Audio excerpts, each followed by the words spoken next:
देख रहे हैं BFBCR टीवी न्यूज और मैं हूं आपके साथ जरीफ खान। जी हां, ये नजर डालते हैं इस वक्त की तमाम बड़ी खबरों पर। खबर लखनऊ से है, जहां आजाद समाज पार्टी व नगीना से सांसद चंद्रशेखर आजाद रावण ने बीजेपी सरकार पर जमकर हमला बोला। उन्होंने कहा कि विकास के नाम पर अबकर नगर की तरह हैदर कैनाल कॉलोनी को उजाड़ने की प्रक्रिया को लेकर अगर सरकार ने अपने कदम पीछे नहीं किए तो वे भी आंदोलन को तैयार हैं।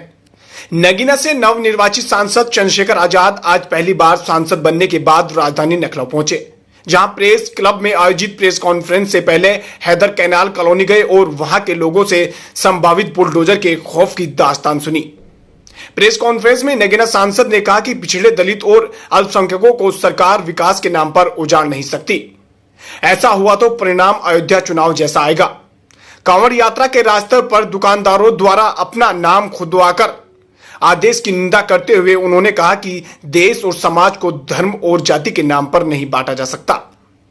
आगामी विधानसभा उपचुनाव में भी उन्होंने सभी सीटों पर प्रत्याशी उतारने की बात भी कही। और क्या कुछ कहा, देखिए इस रिपोर्ट में। हम लोग आजाद हो गए। 16 अगस्त को भारत आजादी का जीवन जी रहा था, लेकिन धन धरती राजपाट में बंटवारा नहीं। जो व्यवस्था इस देश में चली आई है, उस व्यवस्था के कारण लाखों लोग, करोड़ों लोग ऐसे थे, आबादी का 80-85% वर्ग, जिनके पास ना कोई रोजगार था, ना जमीन थी, ना कोई उद्योग था, ना ही नौकरियां थी, ना ही कुछ और थी। तो अमीर अमीर रह गया, गरीब गरीब रह गया। जिसके पास एक जमीन नहीं थी, उसके पास आजादी के बाद ऐसा नहीं कि हजारों बीघे जमीन आ गई। जिसके पास 1 बीघा जमीन थी, उसके पास 1 बीघा जमीन। जो भूमिहीन था वो भूमिहीन रहा।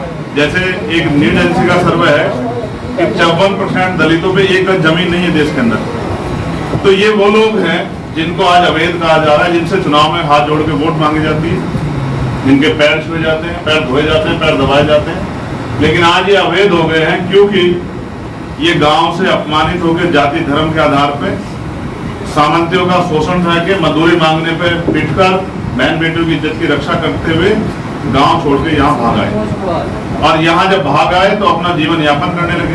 भारत की जो लोकतांत्रिक व्यवस्था बनी इसी विषय से बनी। और डॉक्टर अम्बेडकर ने जब संविधान को सौंपा तो इस बात से, इस खतरे से अवगत कराया था कि राजनीति में 1 वोट 1 वैल्यू, राजनीति में तो हम लोग बराबर हो जाएंगे, लेकिन जब तक देश से सामाजिक गैर बराबरी और आर्थिक गैर बराबरी खत्म नहीं होगी, देश में जो राजनीतिक लोकतंत्र सामाजिक नहीं बन पाएगा। और जिम्मेदारी थी सत्ता में बैठे लोगों के कंधों पे कि वो अंतिम व्यक्ति तक सुख सुविधाएं पहुंचाएं। अभी इतने लंबे प्रयास के बाद 10% लोग अपने पैरों पर खड़े हुए हैं, 90% लोग वंचित वर्ग के वही है हादसे में। और ऐसे में जो उन्होंने तैयार किया है, ये अगर आज के लिए कोई 60 साल पुराना है, कोई 80 साल पुराना है, कोई 100 साल पुराना है, इतने बुरे हालातों से अपनी मेहनत कमाई से इन्होंने तैयार किया है। सरकार आज उनको बसाने की जगह उजाड़ने का काम कर रही है। सरकार अगर चाहे, स्पेशली उत्तर प्रदेश की सरकार, तो जैसे मुख्यमंत्री जी पंत नगर वालों के, उनके आसपास के लोग भी सुन सकते हैं, तो इनकी भी सुन सकते हैं। क्या तो ऐसा है कि फिर यहाँ ये सरकार सबका साथ सबका विकास की नहीं, जाति धर्म देख के कार्रवाई करे? क्योंकि सत्ता के लोग बैठ जानते हैं, सत्ता पे सारे आंकड़े हैं कि इन बस्तियों में जो हैदर कैनाल रोड है पूरी, इसमें जो लोग रहते हैं वो SC ST OBC और माइनॉरिटी के लोग रहते हैं, मुस्लिम समाज के लोग रहते हैं। तो मुझे ऐसा लगता है कि अगर यहाँ की सत्ता इनके दुख को समझे, मुख्यमंत्री इनके दुख को समझे, तो वो इनके जीवन को भी बचा सकते हैं, उनको बेघर होने से बचा सकते हैं। और अगर मुख्यमंत्री ने, सरकार ने तय कर लिया कि इन गरीबों को उजाड़ना है, और ये हमारे साथ आज से नहीं हो रहा, सदियों से होता है। जब भी हम अपने पैरों पर खड़े होते हैं, कुछ तैयार करते हैं, तभी हमारी कमर तोड़ दी जाती है, अवैध बता के, गलत बता के। ये सारी जमीनें सरकारी, सरकार चाहे तो इन जमीनों को, गरीबों को, जिन लोगों ने उन पर इतनी मेहनत की है, उनको देके और इनके जीवन को बचा सकती है, उनको टूटने से बचा सकती है। लेकिन मुझे ऐसा लगता है कि सरकार इस पर ध्यान नहीं दे रही है। इस कारण बड़े बड़े प्रोजेक्ट की आड़ में गरीबों को कुचला जा रहा है। अमीरों को रात में तारे दिखने चाहिए, इसलिए गरीबों के घरों को जमींदज किया जा रहा है। हम अपने लोगों को बेघर नहीं होने देंगे। मैं मुख्यमंत्री जी से ये आग्रह करता हूँ, निवेदन करता हूँ, मांग करता हूँ कि वो पंतनगर के तरह इनका दर्द भी सुने। और इसका एक कड़वा सच ये है, अगर किसी कोर्ट के आदेश पे ये हो, हम न्यायपालिका का सम्मान करते हैं, तो मुख्यमंत्री पर ताकत है कि वो जनता का संरक्षण कर सकते हैं। वो इनको विस्थापित कर सकते हैं, अच्छी जगह दे सकते हैं और वो इस प्रोजेक्ट को ऊंचा करके बना। लोग विरोध नहीं कर रहे प्रोजेक्ट का, लोग भी चाहते हैं विकास, लेकिन ये गरीबों की बस्तियों से जो विकास हो रहा है ना, उनको कुचल के, ये नहीं होना चाहिए। बहुत सारी जगह उधर से बना लो, लेकिन अगर उधर से बना तो थोड़ा ऊंचा बना लो, लोग की जान बच जाए। और अगर ऐसा नहीं करते तो ये स्पष्ट हो जाता है कि उनका अंतिम उद्देश्य इन लोगों को उजाड़ने का है और हम अपने लोगों को उजाड़ने नहीं देंगे।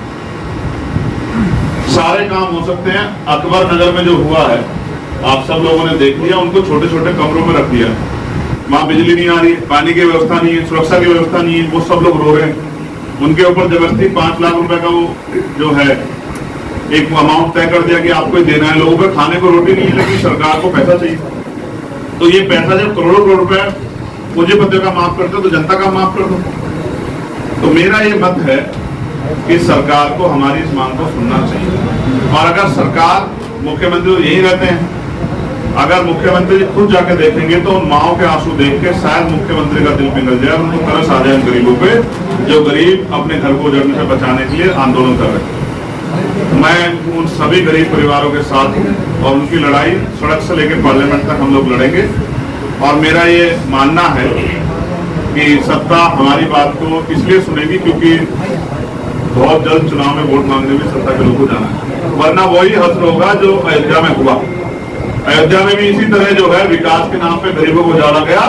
फिर जनता ने बताया कि धर्म सेकेंडरी, पहले उनका जीवन है, उनकी सुख सुविधाएं हैं, उनको इज्जत की जिंदगी मिले और जो उनको नुकसान पहुंचाएगा उनको सबक सिखा, वो वोट की जोर से सबक सिखाएंगे। साथ साथ आपके और मेरे याद होगा कि उत्तर प्रदेश में पुलिस की एक भर्ती आई थी जिसके बहुत बड़े बड़े प्रचार हुए। लाखों बच्चों ने, लगभग 66 लाख बच्चों ने फॉर्म भरा था। बड़ी नौकरी की व्यवस्था होने वाली थी, सब लोग परेशान, खुश थे कि नौकरी आ गई है। फिर उसका पेपर लीक हुआ, हम लोगों ने विरोध किया तो मुख्यमंत्री जी कहने लगे कि इनको ये झूठा खबर फैला रहे हैं। लेकिन बाद में अंतर मांगा और भर्ती कैंसिल की। 6 महीने का समय मांगा था। मैं बस लखनऊ में बैठ के मुख्यमंत्री को याद दिला रहा, समय पूरा हो गया। वो बच्चे जो हैं इंतजार देख रहे हैं, उनकी बहनें सपने देख रही हैं, उनकी माँ, उनके पिता सपने देख रहे हैं कि हमारा बच्चा नौकरी लग के अपने पैरों पर खड़ा होगा, हमारी जिंदगी बदलेगा। तो उस भर्ती को मुख्यमंत्री जल्दी करा दें। और साथ साथ मैं एक मांग को पार्लियामेंट में भी उठा चुका, यहाँ भी आपके सामने रख रहा हूँ। मुख्यमंत्री जी के हाथ में ताकत है, मेरे हाथ में नहीं है, कि वो पुलिस रिफॉर्म कर सकते हैं। पुलिस की ड्यूटी 8 घंटे करके उनको सप्ताह में 1 दिन की छुट्टी दे सकते हैं। उनको इस बोझ से, अनावश्यक बोझ से फ्रस्ट्रेशन निकाल सकते हैं, उनकी वेतन विसंगतियां दूर कर सकते हैं। उनके पास ताकत है, मेरे पास नहीं है। मैं चीफ मिनिस्टर होता तो आज ही कर देता, लेकिन उनके पास है।